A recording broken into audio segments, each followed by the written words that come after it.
Hi, I'm Moya Sayer-Jones. I'm the Story Doctor. You know, often the stories that we hear in organisations might not be ones that we've experienced ourselves or even ones that have been told by other people in the company. Often they might be just stories that we've heard along the way that are so powerful they've stayed with us. Things that make us think about our own lives, things that make us think about the way we do our work. And they can be really useful. An example is this. I was at a conference dinner once and I was sitting next to someone who worked in a bank. He was on the foreign exchange desk and we were talking obviously about work. And he was telling me how long his days were. And he said that because he lived with a long commute out of town up on the Central Coast, he'd have to get up at 3 o'clock every morning to get at the desk by 5:30.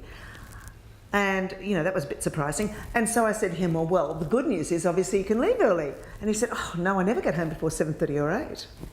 So I said, well, what's that like for the family? It must be hard on your wife. He said, oh, well, you know, it's just what it is. That's the job.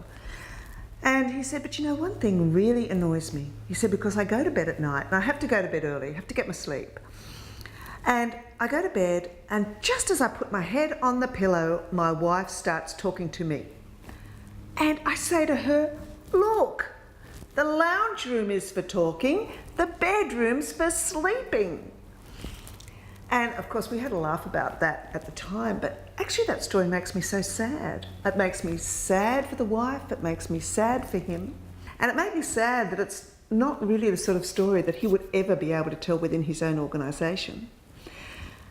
So I tell it for him in other organisations, to start conversations around what makes it hard for people with big jobs when they get home, because we can all relate to that story, even though it's extreme. We might not like what he said, but we can understand the place that it's coming from.